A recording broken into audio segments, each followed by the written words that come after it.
Hello and welcome back to the channel. So if you're interested in getting a 5k PB or even trying to knock off your personal best, whether it's sub 30, sub 25, sub 20, this is a video right for you. How you can include a few key things to try and aim and break your personal best at the 5k. I do it for real, there's no reason to pretend. If I do it once, I do it again. Add it up, bankroll, euro, peso. So the 5k distance is one of those distances which is super tough, requires a lot of mental, physical, emotional stress, as well as trying to hold it all together to try and nail a PB. It is one of those distances which doesn't require as much training as the other distances, but again, if you want to get it right, you want to do a few key things. Number one I'm going to talk about is your easy running, your base mileage. So this is something which I would say is conversational, 70 to 80% per week of your mileage, which you want to run at that conversational pace. What I mean by conversational is, can you hold a conversation if someone was with you whilst you're running easy? This should not be laboured, it should not feel too tough, it should feel very relaxed, holding good form, holding a conversation, and you should feel as if that you could run this pace for most of the day. If you're thinking of easy pace and where to calculate that, you're thinking maybe 2 to 3 minutes under your 5k race pace at the moment. So if you're running 6 minutes flat for average for a 5k, you want to get your easy mile pace around the 8 to 9 minute mile mark. This would ensure that it's very low heart rate. It also ensures that it's low intensity, meaning that when you run your easy miles, you can tackle the hard days hard. Keeping things relaxed is tip number one. Tip number two is strong running. So 5k is all about that endurance, that anaerobic speed, and being able to cover it over the distance. If you're going to go out hard from the gun, you want to be able to hold it, and that is the key thing with strong running. Threshold work, what people refine it to, or we want to be able to promote good running. So threshold is above your easy pace, but it's also under your 5 to 10k pace, so it sits in that middle. What I'd like to repeat to you, and what you should take away the biggest from this video, is get comfortable with being uncomfortable. So that's that breathless type of running where you can talk but you're not going max out. You could do a few words but you cannot string together what you can string together on an easy run. Example of threshold running could be something like 2 times 8 minutes to find where your threshold is, and then you can progress that to 2 times 10.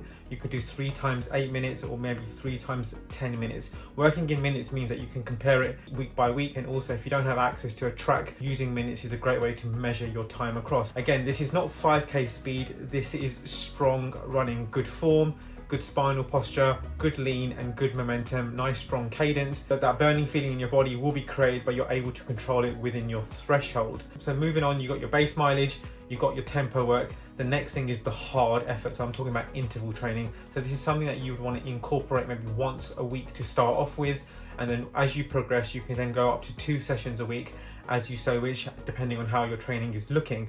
So this is your hard effort. This is something which doesn't exist without the base and the strong running to give your sharpness, your leg turnover, your speed, something which is essential for the 5k. Work your way up into intervals. This is definitely breathless, this is definitely anaerobic, and this is a speed which is going to be faster than your 5k effort. What I mean by that, again, if you're running a 4-minute kilometer as your target time, you're going to be running well under this pace for example, 200 repeats, 400 repeats, 600 repeats. Some example workouts that you can incorporate into your training might be 6 to 10 times 400 with maybe a 60 to 90 second rest period. You could also do 6 to 10 times 500, 6 to 10 times 600, or you can do 8 times 800, all with varying rest periods in between. And when I mean rest, you can do a standing rest, or if you're on a track, you can walk back to where you started. If you're on a road or in your local park, take that period of time to have a standing rest or a very, very light jog back. A final speed session, which I would definitely recommend to do once you're ready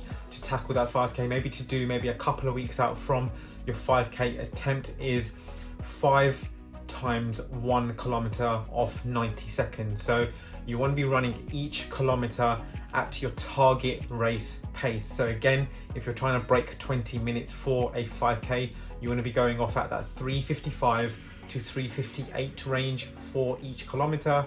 You then rest for 90 seconds and then repeat that for the rest of the duration. If you can come through this session nailing each and every one of those kilometer repeats, I can guarantee you'll be breaking that time on that day. So that is the key session from this video, that if you can incorporate that a couple of weeks out from your target 5k attempt, you should in theory be able to hold that pace for the 5k. If you're starting off and you want to do this session at the start of your block, you can maybe push it up to 2 minutes for each rest period. But again, as you bring those rest periods down, it does make the session a lot tougher. But if you can come through it, it should be a great indicator to break your 5k personal best. In terms of where to do these intervals, again, you can do these at your local track. If you don't have access to a track, that's perfectly fine. You can also convert the distance into time, so it's also equal wherever you may go. So for 400 meters, you could do maybe a minute. For 800 meters, you could do 3 minutes. For a kilometer, you could do 4 minutes, so whichever it may be. It just means that you're comparable from session to session. Another set of workout for the 5k is actually hill work. Just bear in mind, you might not be running a hilly park run, you might not be running a hilly 5k, but hills is speed work in disguise. It's a great way of injury prevention and also maintaining good form. There isn't a bad way to run hills as long as you've got a nice forward lean. It helps pick up your cadence, pick up your feet, pick up your legs in terms of firing up your muscles. An example of hills, again, produces less stress on the body, and something like 6 times 60 seconds hard uphill, and then you recovery jog on the way down. The recovery jog could take roughly 90 seconds to 2 minutes. As long as you're nicely recovered, the heart rate comes back down once you're back to start again for the next rep. Be incorporated at any time of the year, any part of your training. Again, it is very less impact because you are using the incline to create speed into your legs, and is a great way and a great addition as that sort of maybe that second session that you can add in per week and then repeat it every couple of weeks or so. The 5k is a sufferfest, and again, get comfortable with being uncomfortable. The biggest tip I'd next say is about your pacing. You don't want to go off too fast too early on, because you're going to have a very difficult time trying to hold it. The thing is, pacing it well is a key to breaking a breakthrough. Start fast and be ready to stay in that danger zone. Don't go overboard because you can overcook it early on. You want to be able to find that perfect balance where it's pushing you to your absolute limit, but you're not going into the red zone too early on. Those are the key tips for a 5k. I hope you take some value out of this, and let me know down below if you're aiming to crack out 5k very soon. If you enjoyed this video, remember to just give it a thumbs up and make sure you subscribe down to the channel down below. And until the next time, until the next video, I'll catch you in the next one. Peace out.